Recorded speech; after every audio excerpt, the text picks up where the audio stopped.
I'm so glad you're here to join us today. I am thrilled to have an amazing expert in the field of physical therapy to help us learn how we can help prevent fall prevention. Gosh, Keline, thank you so much for joining us today on Retirement Joyride. Of course, I'm happy to be here. So honored. Can you tell us a little about yourself? Yeah, so I'm a physical therapist. I've been working in geriatrics for 10 years now. So skilled nursing facility. Now I'm in assisted livings and care home. Oh, excellent. So you are a good expert on why fall prevention is important. It's a very important topic in my field, for sure. And you were sharing, like me, you've had a personal experience where a family member has recently fallen. Mm-hmm. Yeah, she has. And, in her 90s, so she went downhill quick. Just seeing how one fall can affect someone so much in just a couple months after that, it made it more ingrained of how important it is to try and prevent those falls. That's so true. Oh, even my mother, she fell in 2020, and unlike your grandmother, she broke a hip. Mm-hmm. Fall prevention for sure is definitely something that's important, not only when you're in your 80s or 90s, but even in the 50s and 60s, right? Yeah, so they actually say that 1 in 4 adults over the age of 65 fall every year. And that's a lot. And, sometimes you don't have fractures, and that's great. And other times, like you said, you do end up with a serious injury, like a fracture or a brain injury. And it's not only that, like you said, it's not just the physical part of recovering from the surgery or the fracture, but it's also mental too, because you end up, if you become fearful of falling, you might go out less too, because if you're not going out, you're not seeing people, you're staying at home more. Right. So it's everything's connected, the physical, the mental, the emotional health after a fall. So it's a very important topic. Oh my gosh, even more so. I'm so glad you're here. So tell me, who is most at risk for falls? So age 65 years and older, just from age alone, but there's certain diagnoses too that can already put you at higher risk for falling. So things like you mentioned, osteoporosis, that's going to make you have a higher risk for fractures if you do fall. So more serious injuries. Other things like postural hypotension or orthostatic hypotension. Basically, it's just when you change positions, your blood pressure fluctuates quickly and you can become dizzy, lightheaded, and that's oftentimes when people fall. Like, especially at nighttime, that's a lot, you have to use the bathroom at night in the middle, especially as you age, right? A lot of times you have to go to the bathroom twice a night. So it's very common to fall right off of your bed because you're going from a lying down position for, 2-3 hours. Right. And then all of a sudden you're trying to get up and rush to the bathroom. Your blood pressure tends to drop. I see. And then other things like neuropathies, so nerve damage, especially like people who have diabetes. It's very common to have diabetic neuropathy. And so nerve damage is important to know about because say, if you have nerve damage, a lot of times you lose sensation or your sensation becomes less.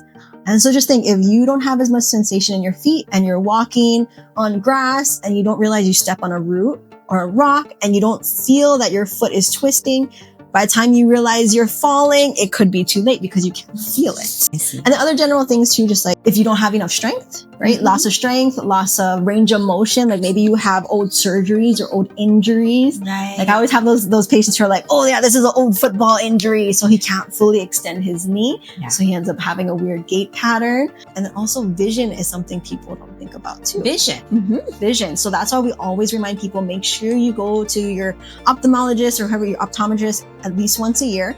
Because especially, if you're walking around and, maybe you have peripheral vision issues and you don't see that there's that curb right there, right? Or there's that table right there that you end up bumping into as you're walking. And then even more so at nighttime, if your vision's already poor, it's going to be hard to find the bathroom at night. Yeah. So other things too are also what we call polypharmacy, or if you're taking more than 2 or 3 prescription medications, you're already at higher risk for falling, because if you ever look at just one of your medications and all the side effects, and then if you have, a lot of our elderly are taking 5, 6, 7, 8 prescription medications, they're all affecting each other. And just that alone puts you at higher risk for falling.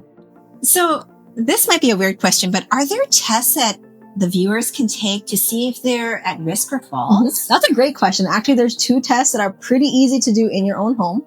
Really? So the first one is what we call a TUG test, or timed up and go test. So basically this test, you're sitting down in a chair. You're going to measure 3 meters, about 9.8 feet from that point of the chair out, just straight out. You can put like a cone or a water bottle there to mark your spot. As soon as you say go, you start the clock. You stand up, walk right around the cone in a comfortable pace. So you're not trying to rush. Come back to the chair. As soon as your butt hits the chair, you stop your timer. Oh, and then what does that tell us? So there's a couple of things we're looking at actually as therapists while we do this test. It's not just your time. So the time itself, if you are over 13.5 seconds, then that means you're at risk for falls. Wow. Mm-hmm. But other things we're looking at too, besides the time while you're doing this, is can you stand up from a chair safely? Are you sitting down safely? When you walk around the cone to turn, can you turn safely? Or are you kind of stumbling? Or maybe I have a lot of patients who will furniture walk, where they're like, yeah, I'm good. And they're not using their walker or their cane. And then you just kind of see them grabbing onto everything, trying to stabilize themselves. So it's also the quality of the walk as well. So this one test can show a lot of things. 13.9 seconds sounds really short. Like, I hope I pass when I do it. 13.5 seconds. Oh, 13.5. Okay, we'll see you later on. And you mentioned there are 2 tests. Mm-hmm. So the second test is a 30-second chair rise test. So this test is great because you just take a standard chair, which is usually about 17 inches high. And then from that chair, you put your hands across your chest. And you're just standing up and down as many times as you can in 30 seconds, but you can't use your hands, right? So if you're already stuck and you don't have the leg strength to stand, you're already scored at 0. I see. And then there's different norms for different age groups to say if you're at higher risk for falling or not. You know, earlier, Keline, I mentioned to you that my mom has osteoporosis. How does that fit into this whole fall prevention and fall risk category? So if you have osteoporosis, basically that just means you have brittle bones. So if you do fall down, you're at higher risk for fracturing. So it's kind of assessing your fracture risk.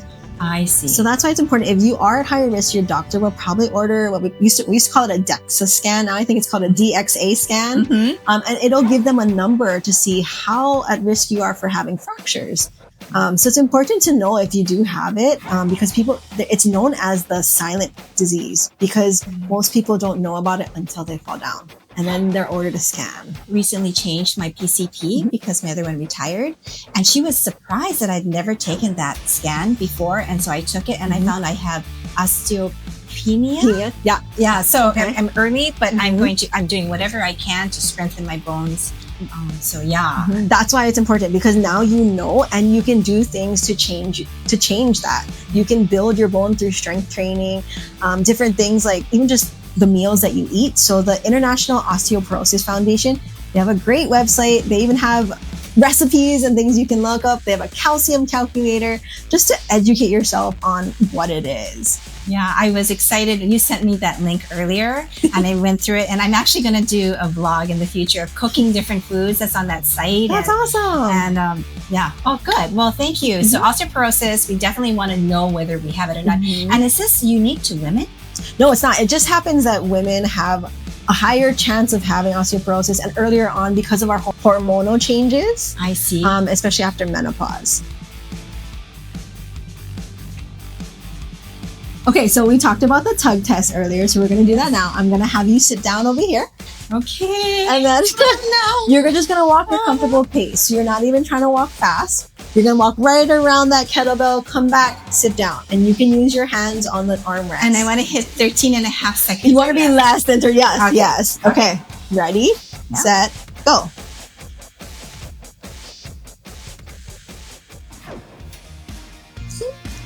And then come back and sit down. Okay. Yep. 9.5 seconds. Oh. So you're under the 13.5 seconds. So you're not a high risk for falls. Okay. So that's a quick and easy way to use this test. And as you were walking, I didn't see you try to, lose your balance or try to grab onto anything. So you look really stable today. Oh, thank you. Yay, I passed. Okay, we have another test. Okay, so you're going to get a standard size chair. I'll have you sit down right here. Okay. You're going to put your arms across your chest.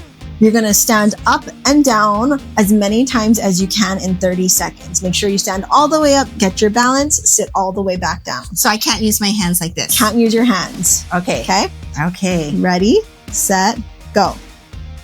1, 2, 3, 4, 5, 6, 7, 8, all the way up. 9, 10, 11, 12, 13, 14, 15, 16, 17. You still got time. 18, 19. How many 20, do I want? 22, 23, 24, 25, 26, 27, 28. Okay, stop.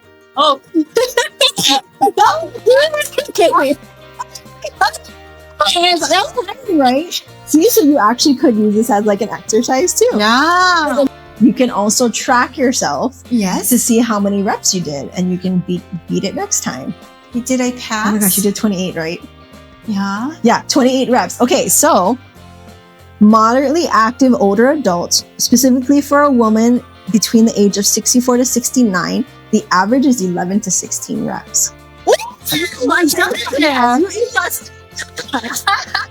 So if you don't fall within that range, you are at higher risk for falling. And the reason being is because this test is a great indicator of your leg strength. Nice. So leg strength and also your balance, because, you know, most of us are used to, using the armrest when we stand up. Right. But this test, you're not allowed to use your arms. So you have to be able to shift your weight forward enough, stand up, get your balance, go back down, and also in a timely manner. Nice. So this is actually a great balance and leg strength indicator.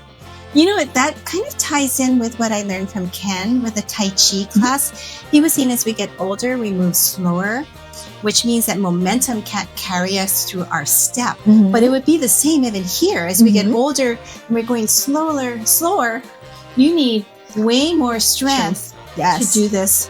And in a controlled way where you're not losing your balance. Yeah. Right. So we're also looking at the quality of it too. So like you said, can you shift? Do you have the leg strength enough to keep yourself balanced? Where most of my patients who do have balance or leg strength deficits, they'll start kind of falling backward and maybe not get a full stand. I see. Oh, well, thank you. That was fun. Thanks so much for joining us on this first part of our conversation with Keline Akiyoshi. We know talking about falls can feel a little scary, but remember, awareness is the first and the most powerful step towards staying strong and independent. By understanding your personal risk, you're already ahead of the game. And the best part, there is so much you can do to protect yourself. In part 2, we'll dive into simple, practical ways to build strength, improve balance, and feel more confident in your body. You're not alone in this journey, and we're here to support you every step of the way. So take a deep breath, give yourself some credit for being proactive, and we'll see you in part 2 for the good stuff, prevention in action.